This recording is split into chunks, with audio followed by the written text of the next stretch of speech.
اللہ علیہ وآلہ وسلم پر وحی کا ابتدائی دور اچھے سچے پاکیزہ خوابوں سے شروع ہوا۔ آپ خواب میں جو کچھ دیکھتے وہ صبح کی روشنی کی طرح صحیح اور سچا ثابت ہوتا۔ پھر من جانب قدرت آپ تنہائی پسند ہو گئے اور آپ نے غار حرا میں خلوت نشینی اختیار فرمائی اور کئی دن اور رات وہاں مسلسل عبادت اور یاد الہی و ذکر میں مشغول رہنے لگے۔ جب تک گھر آنے کو دل نہ چاہتا توشہ ہمراہ لیے ہوئے وہاں رہتے۔ توشہ ختم ہونے پر ہی اہلیہ محترمہ حضرت خدیجہ رضی اللہ تعالی عنہا کے پاس تشریف لاتے اور کچھ توشہ ہمراہ لے کر پھر وہاں جا کر خلوت گزین ہو جاتے۔ یہی طریقہ جاری رہا یہاں تک کہ آپ پر حق منکشف ہو گیا اور آپ غار حرا ہی میں قیام پذیر تھے کہ اچانک حضرت جبرائیل علیہ السلام آپ کے پاس حاضر ہوئے اور کہنے لگے کہ اے محمد پڑھو۔ آپ فرماتے ہیں کہ میں نے کہا کہ میں پڑھنا نہیں جانتا۔ آپ صلی اللہ علیہ وسلم فرماتے ہیں کہ فرشتے نے مجھے پکڑ کر اتنے زور سے بھینچا کہ میری طاقت جواب دے گئی۔ پھر مجھے چھوڑ کر کہا پڑھو۔ میں نے پھر وہی جواب دیا کہ میں پڑھا ہوا نہیں ہوں۔ اس فرشتے نے مجھ کو نہایت ہی زور سے بھینچا کہ مجھ کو سخت تکلیف محسوس ہوئی۔ پھر اس نے کہا کہ پڑھ۔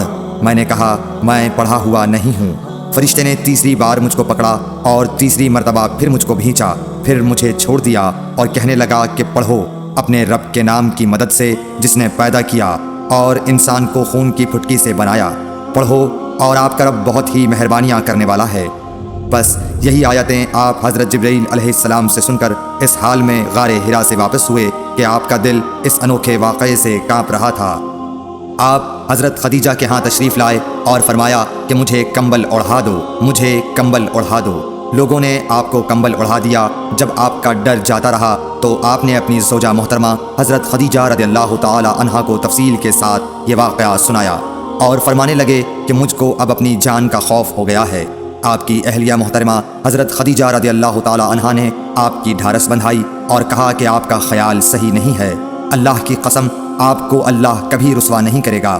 آپ تو اخلاق فاضلہ کے مالک ہیں۔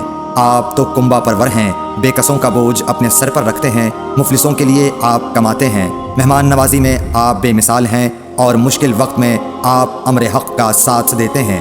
ایسے اوصاف حسنہ والا انسان یوں بے وقت ذلت و خواری کی موت نہیں پا سکتا۔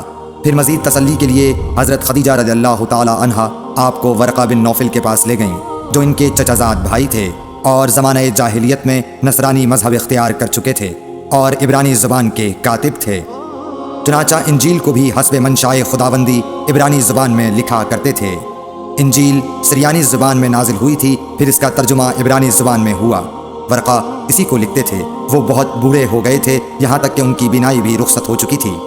حضرت خدیجہ رضی اللہ تعالی عنہا نے ان کے سامنے آپ کے حالات بیان کیے اور کہا کہ اے چچا زاد بھائی، اپنے بھتیجے محمد صلی اللہ علیہ وسلم کی زبانی ذرا ان کی کیفیت سن لیجئے۔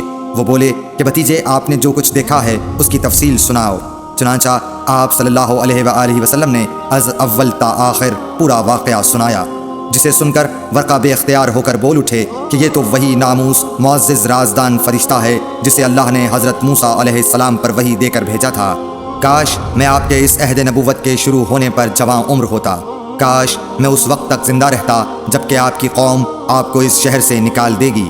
رسول کریم صلی اللہ علیہ وآلہ وسلم نے یہ سن کر تعجب سے پوچھا کہ کیا وہ لوگ مجھ کو نکال دیں گے، حالانکہ میں تو ان میں صادق و امین و مقبول ہوں۔ ورقہ بولا ہاں یہ سب کچھ سچ ہے، مگر جو شخص بھی آپ کی طرح امر حق لے کر آیا لوگ اس کے دشمن ہی ہو گئے ہیں۔ اگر مجھے آپ کی نبوت کا وہ زمانہ مل جائے تو میں آپ کی پوری مدد کروں گا۔ مگر ورقہ کچھ دنوں کے بعد انتقال کر گئے۔ پھر کچھ عرصے تک وحی کی آمد موقوف رہی۔ صحیح بخاری حدیث نمبر 3۔